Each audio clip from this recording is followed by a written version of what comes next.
jangan mempercayakan kehidupan kekuasaan itu kepada sekedar orang baik saja. Itu berbahaya. Ini yang terjadi sekarang. Kalau Jokowi itu bukan orang baik, ya, dia mencitrakan dirinya baik. Saya dengan Mas Ikran ini samalah dulu, mendukung dia juga bisa-bisa. Saya pernah ikut bahkan beberapa kali rapat merumuskan nawacitanya, Mas. Nawacitanya bidang HAM itu saya ada pemikiran saya di situ. Tapi kami ini orang yang punya etika, punya tata nilai. Nah, kalau orang yang didukung ini rusak, harus out dulu. Dan kitalah menjadi orang pengkritik paling keras. Bukan baik buruk dukung sepenuh-penuhnya. Saya sebagai warga Jogja asli merasa bangga adanya Universitas Gadjah Mada yang berada di kota Yogyakarta ini, terletak di pusat kota. Masya Allah, tabarakallah, UGM itu sudah menciptakan dan mencetak generasi-generasi bangsa yang berkualitas dan berkuantitas. Begitu banyak putra-putri bangsa ini yang dididik di sini. Cuman kali ini kita merasa kecewa.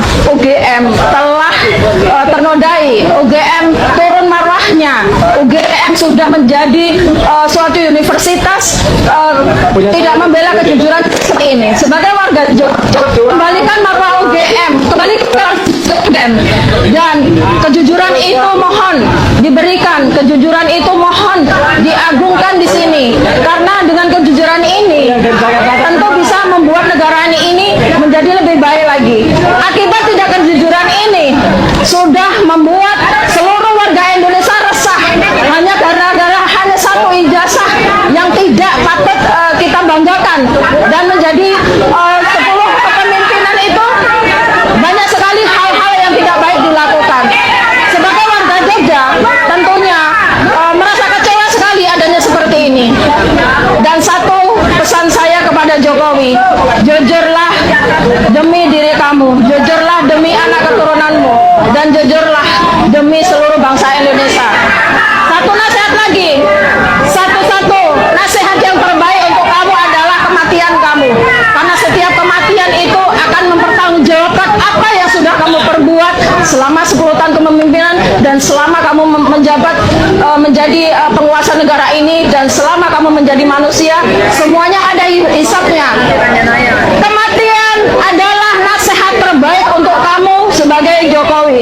Wassalamualaikum warahmatullahi wabarakatuh. Dari Yogyakarta UGM, kita menyuarakan kejujuran demi rakyat Indonesia. Nomor kelulusan kalau nggak salah ya, ini nomor mahasiswa, nomor mahasiswa yang paling terakhir itu tahun kelulusan. Cuma satu kesatuan nomor di sini kalau saya perhatikan. Oh ya, Soe Domo ini masih ejaan lama ya Pak ya. Meminta kepada saudara Joko Widodo dengan sukarela, itikat baik dan gembira untuk menunjukkan ijazah sarjananya atau S1 kepada publik secara apa adanya. Sejak surat pernyataan ini diterima oleh yang bersangkutan dan tidak dipenuhi permintaan kami, maka dengan sikap mufakat dan bulat kami menyatakan mosi tidak percaya kepada para pihak tersebut. Itu asli Pak ya? Itu jasa.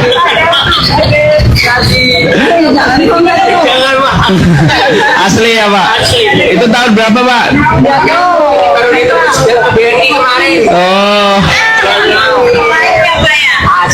asli ya. Nah ini contoh ijazah asli ya Bang, teman-teman.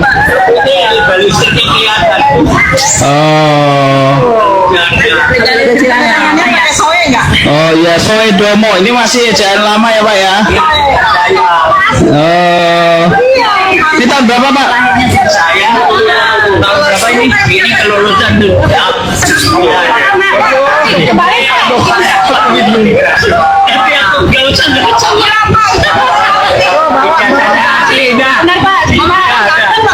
Oke, nampaknya bapaknya tidak berkenan. Ibu ini juga ini jasa UGM juga. Iya, saya dari jurusan kimia FMIPA UGM. Oh iya. Saya angkatan 96 ya Bu ya? bukan tahun 85. Oh ini 85. 85 itu tahun 90, wisudanya tahun 91. Oh, tahun 91 ya? Oh ya, ijazah asli. Legal izinnya. Oh, dari ibu dari jurusan kimia MIPA UGM. Oke, terus sama Jokowi ya. Nggak sempat ya. Oke. Tapi kalau suami saya lulus tahun 87. Sama UGM juga. Sama UGM. Kakak angkatan saya. Iya. Oke. Terima kasih Bu. Ini nampaknya beberapa alumni juga sudah menunjukkan ijazahnya nih teman-teman. Nah bedanya coba Bu. Saya lihat itu bedanya di sini. Saya ingin tahu dari Satria, demo ini mau apa? Silakan Satria. Siap. Terima kasih Bang Karni. Selamat malam abang-abang, senior-senior yang kemudian hadir pada kesempatan kali ini. Yang jelas, pertama ingin saya coba garis bawahi bahwa demonstrasi lebih dari sekedar mobilisasi massa, teriak-teriak di jalan, bahwa murni memang demonstrasi adalah gerakan sipil yang organik, yang itu adalah akumulasi dari kemarahan-kemarahan publik, kemarahan-kemarahan rakyat yang kerap kali rasa-rasanya bukan menjadi variabel penting bagi Presiden Jokowi melihat kemarahan publik untuk didengar dan untuk direspon. Dan di sisa-sisa hari, di sisa-sisa waktu dalam kepemimpinan Presiden Jokowi, kami merasa belum ada, kalau anak Gen Z Bang, feel guilty gitu, rasa bersalah dari banyaknya produk-produk hukum yang bermasalah yang jelas-jelas orkestratornya adalah Jokowi beserta kroni-kroni di Senayan. Kawan-kawan kami aktivis, jurnalis, akademisi yang kemudian melakukan perlawanan direpresi. Banyak tanah-tanah rakyat yang kemudian digusur untuk kepentingan proyek-proyek pemerintah yang tidak memerhatikan aspek-aspek humanis dan aspek-aspek lingkungan gitu. 10 tahun ini rasa-rasanya kami dari BMSI sedang merecap bukan lagi 10, 15, 20 dosa Jokowi, tapi 1000 dosa Jokowi gitu. Dan yang ketiga, dalam transisi ternyata Bang, kita ingin lepas dalam cengkeraman Jokowi yang kerap kali kalang kabut. Dalam transisi ini melihat apakah ini menjadi bencana, apakah ini menjadi sebuah hal yang akan mengkhawatirkan gitu bagi dia karena telah gugur sebagai presiden, dengan banyak mengorkestrasi instansi-instansi, mengorkestrasi struktural pemerintahan baru dengan bahasa orangnya Jokowi gitu. Kami mahasiswa sangat terganggu gitu. Ibarat kata kami di BEM dengan kepengurusan 1 tahun, transisi tahun depan, misalnya saya Presiden BEM Universitas Brawijaya tidak ingin diintervensi oleh Presiden BEM sebelumnya, karena saya punya visi, misi, serta arah gerak yang kemudian harus teraktualisasi dengan baik tanpa intervensi gitu. Belum lagi bahwa wakil presiden terpilih adalah anak Jokowi yang jelas-jelas kita bias melihat hubungan ayah dan anak lebih dari sekedar hubungan presiden lama dan wakil presiden terpilih. Sehingga berbicara demonstrasi yang akan datang, kami sudah cukup muak setiap demonstrasi Bang, dibilang ditunggangi, kita dibilang eksklusif dan sebagainya macam, jelas-jelas kita bersatu. Bahkan sekarang di kalangan masyarakat yang dulunya mungkin terpolarisasi, oke, ada gerakan kiri, ada kemudian gerakan yang punya paham ini dan sebagainya macam. Sekarang berbicara gerakan sipil, asal narasinya sama dan isunya sama, bahwa Jokowi dan keluarga RJ Adili, kita datang ke sudut-sudut kampus, kita sedang ke sudut-sudut kota untuk berkonsolidasi gitu. Dan 22 sampai 23 Agustus peringatan darurat revisi undang-undang pilkada Bang, kami tidak melakukan konsolidasi sedikit pun. Saling tanya antar elemen, antar BEM tuh enggak. Ketika kemudian peringatan darurat revisi undang-undang pilkada, semuanya turun dari seluruh kalangan, mahasiswa, middle class. Ya, halo teman-teman Lar Politik, selamat datang kembali di channel ini. Hari ini jagat media sosial kembali diguncang oleh salah satu isu paling sensitif dan penuh polemik dalam sejarah pemerintahan modern Indonesia, yaitu desakan para alumni Universitas Gadjah Mada terkait polemik keabsahan ijazah mantan Presiden Joko Widodo.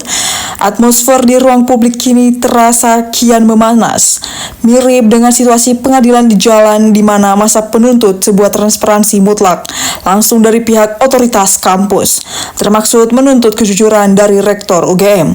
Sebelum kita membedah lebih jauh bagaimana dinamika persidangan analisis skripsi yang janggal, hingga bagaimana runtutan marwah akademik ini terjadi, pastikan kalian sudah menekan tombol subscribe, menyalakan lonceng notifikasi, dan jangan ragu untuk menuliskan opini cerdas kalian di kolom komentar agar diskusi kita hari ini menjadi lebih hidup dan interaktif. Teman-teman Lar Politik, fenomena ini kita saksikan hari ini bukanlah sekedar aksi teriak-teriak tanpa arah di jalan. Lainnya wujud nyata dari akumulasi kemarahan publik yang sudah lama terbenam dan bersifat organik.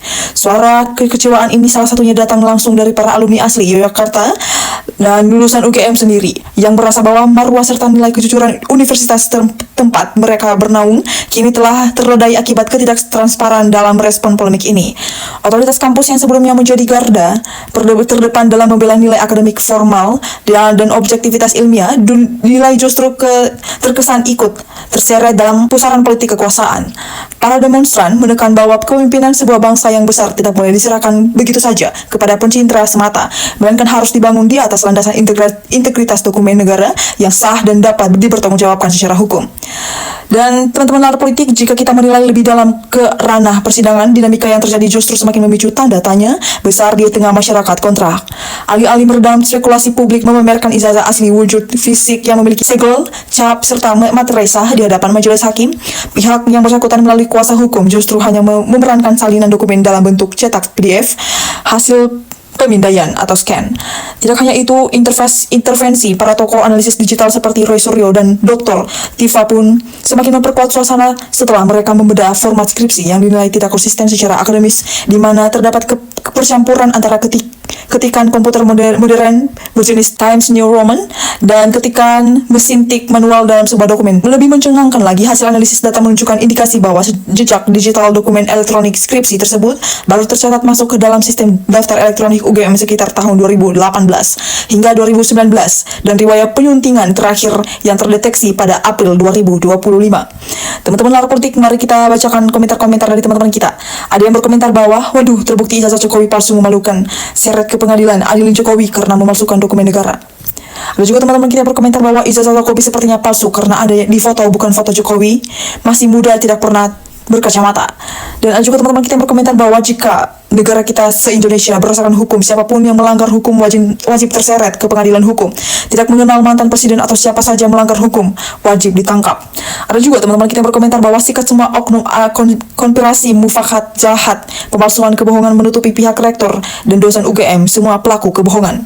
Teman-teman nalar politik, semua dari rangkaian pemaparan fakta persidangan, kejanggalan dokumen hingga riuhnya suara masyarakat di kolom komentar, kita bisa menarik kesimpulan bahwa transparansi adalah kunci utama untuk menyelesaikan polemik yang telah bertahun-tahun menguras energi bangsa ini.